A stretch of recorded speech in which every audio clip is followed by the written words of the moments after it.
وَلَقَدْ يَسَّرْنَا الْقُرْآنَ لِلذِّكْرِ فَهَلْ مِن مُّدَّكِرٍ۔ مسلمان کو جو تکلیف پہنچتی ہے وہ تکلیف بسا اوقات اس کے دیگر گناہوں کا، خطاؤں کا کفارہ بن جاتی ہے۔ کس طرح؟ اسی آیت مبارکہ کی روشنی میں من یعمل سوءا یجز بہ، آیت کریمہ سے ایک چھوٹا سا حصہ ٹکڑا ہے 4 لفظوں کا، من یعمل سوءا یجز بہ، کہ جو برائی کرے گا اس کو بھگتنا ہوگی۔ یہ ایک آیت مبارکہ کا حصہ ہے۔ اس کے بارے میں امام ابن ابی حاتم اپنی تفسیر میں بیان کرتے ہیں کہ روایت نقل کرتے ہیں، اور اس روایت کی راویہ ام المومنین سیدہ عائشہ صدیقہ طاہرہ مطہرہ رضی اللہ تعالی عنہا ہیں۔ وہ کہتی ہیں کہ میں نے رسول کریم صلی اللہ علیہ وسلم کی خدمت اقدس میں یہ گزارش پیش کی، اپنی معروضات پیش کی۔ میں نے کہا میرے سرتاج، کائنات کے امام، کائنات کے محسن و رحمت، مجھے معلوم ہے کہ قرآن کی آیات میں سے سخت آیت کون سی ہے، مجھے پتہ ہے۔ میں نے اپنی طرف سے معلومات دی۔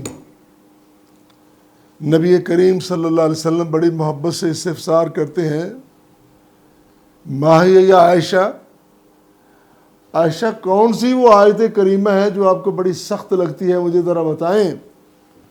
اللہ اللہ، عائشہ کہتی ہیں رضی اللہ تعالیٰ عنہا، کل تو میں نے کہا من یعمل سوءا یجز بہ، کہ جو بھی برا عمل کرے گا، بڑا ہو چھوٹا، اس کی نسبت کیسی بھی ہو، کسی بھی فرقے سے، کسی بھی فکر سے، کسی بھی تفکر سے تعلق رکھنے والا ہو، جو بھی برائی کرے گا اس کو بھگتنا ہوگی۔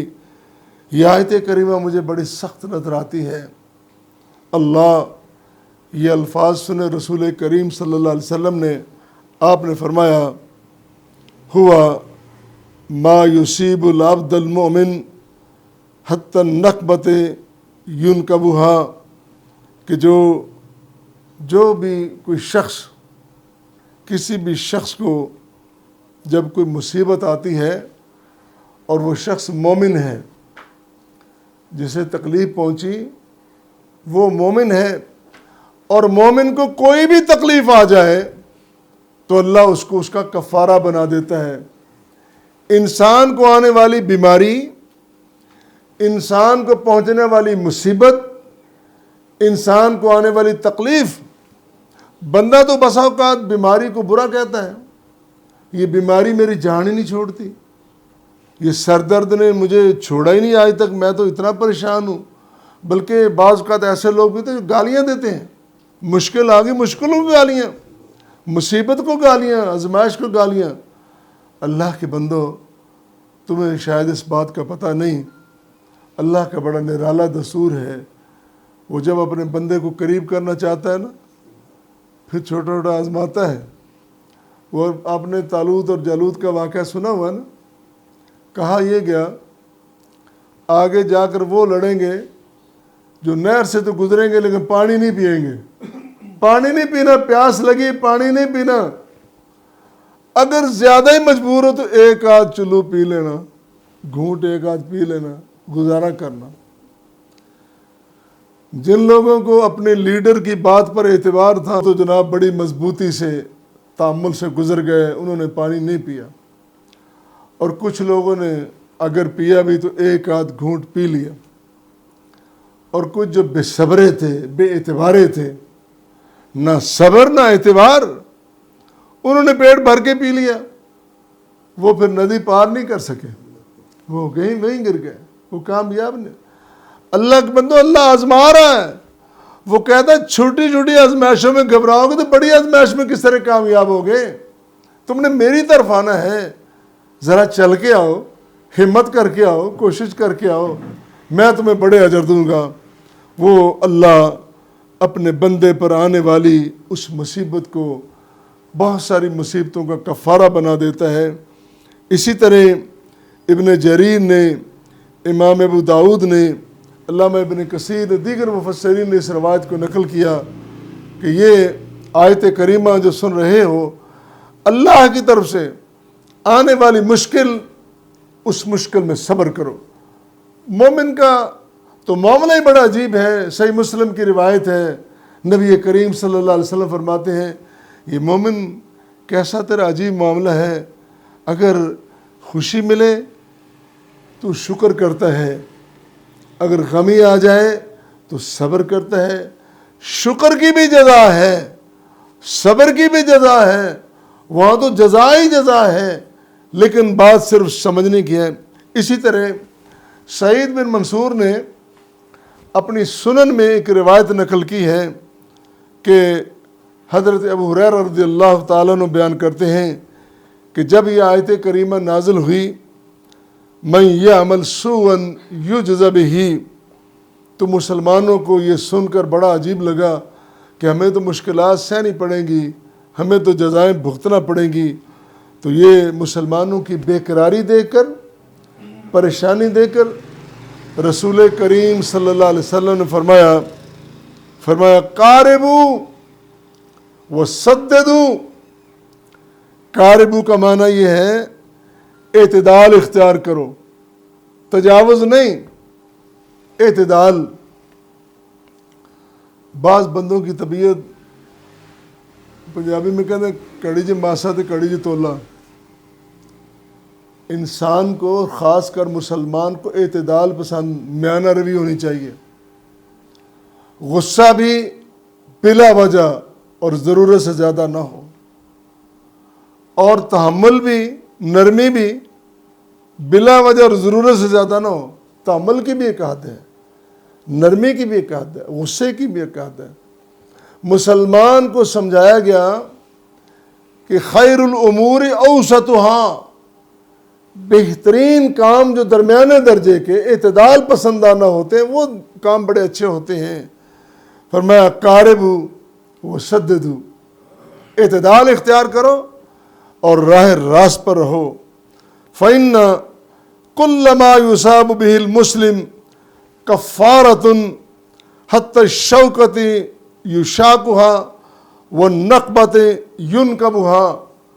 مسلمان کو پہنچنے والی کوئی بھی مصیبت اور تکلیف کفارہ بن جاتی ہے، حتیٰ کہ کانٹا، حتی الشوکہ، کانٹا بھی اگر اللہ کے بندے کے پیر میں چبھتا ہے تو اس کے بدلے میں اللہ تعالیٰ اس کی بہت ساری خطائیں معاف کر دیتا ہے، بہت ساری اس کی غلطیوں سے صرف نظر کر لیتا ہے۔ وہ تو چھوٹی چھوٹی تکلیفیں دے کر بڑے بڑے اعزازات سے نوازنا چاہتا ہے، بڑے بڑے مقامات پہ اس کو سرفراز کرنا چاہتا ہے۔ اس کی طرف جب بھی دیکھو محبت سے دیکھو۔ اللہ کا بھی تقاضا ہے کہ ٹھیک ہے تو نے مجھ سے ڈرنے کا پروگرام بنا لیا ہے، ڈر، لیکن اس سے بھی زیادہ ہے تو مجھ سے پیار کرنا۔ اللہ میں کس طرح پیار کروں، مجھے تو پیار کرنا نہیں آتا۔ اللہ کہتے ہیں اگر تو نے مجھ سے پیار کرنا سیکھنا ہے نا، ان کنتم تحبون اللہ فاتبعونی یحببکم اللہ۔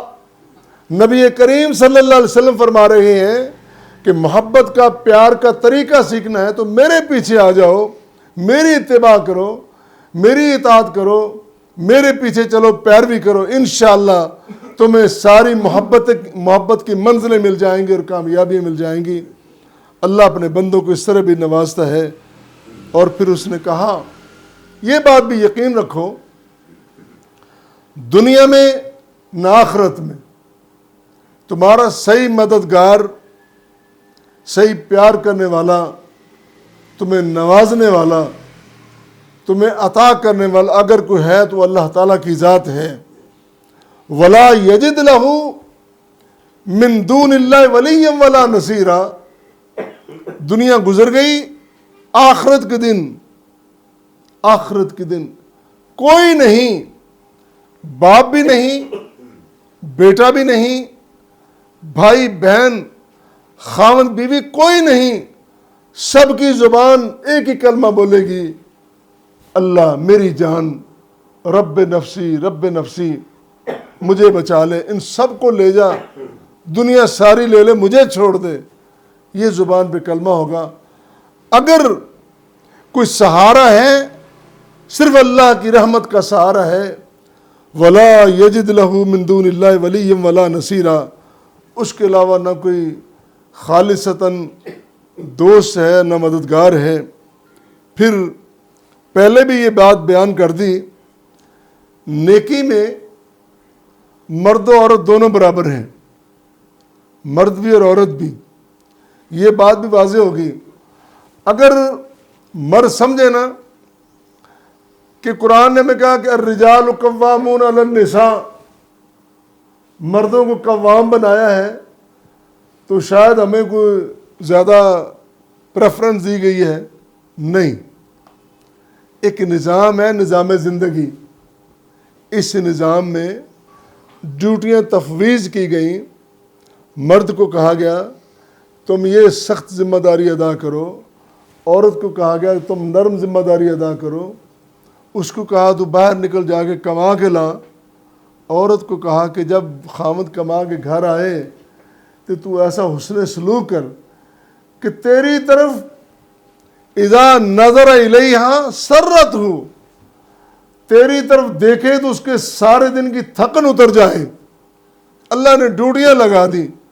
اگر مرد اپنی ڈیوٹی میں کوتاہی کرتا ہے اس کو بھگتنا ہوگی، اور اگر عورت اپنی ذمہ داری نبھانے میں کوتاہی کرتی ہے اس کو بھگتنا ہوگی۔ اور اگر دونوں نیکی کرتے ہیں اپنے اپنے دائرے میں رہ کر، فرمایا من یعمل من الصالحات من ذکر او انثی وهو مؤمن فاولئک يدخلون الجنة ولا یظلمون نقیرا۔ دونوں میں سے مرد ہو یا عورت جب نیک کام کرتے ہیں اور وہ مومن ہیں، اللہ کا وعدہ ہے اللہ تعالیٰ ڈائریکٹ ان کو جنت میں داخل کرے گا۔ لا یظلمون نقیرا، ذرا برابر ان پہ ظلم نہیں ہوگا۔ یہ تین لفظ قرآن کریم نے مختلف مقامات پہ بولے ہیں۔ ایک لفظ ہے نقیر، ایک لفظ ہے فتیل، ایک ہے کتمیر۔ یہ چھوٹی سے چھوٹی چیز کے لیے بولا جاتا ہے۔ اور چھوٹی چیز کیا ہوتی ہے؟ کھجور آپ نے دیکھی، کھجور کی جو گٹھلی ہوتی ہے، گٹھلی کے اوپر ایک باریک سا لفافہ بنا ہوتا ہے، باریک سی جھلی۔ یہ چھوٹی ایک چیز بیان کی اللہ تعالیٰ نے، کتمیر، فتیل، نقیر۔ یعنی اللہ جب اپنے بندے کو نوازنے پہ آئیں گے نا، تو دنیا میں کوئی طاقت ایسی نہیں کہ جو کھجور کی گٹھلی پر اس کتمیر، فتیل اور نقیر، اس معمولی سی جھلی کے برابر بھی کوئی نقصان پہنچا سکے، ایسا بھی نہیں ہوگا۔ اللہ اپنے بندوں کو کبھی ناکام نہیں ہونے دے گا، کبھی ناکام نہیں ہونے دے گا۔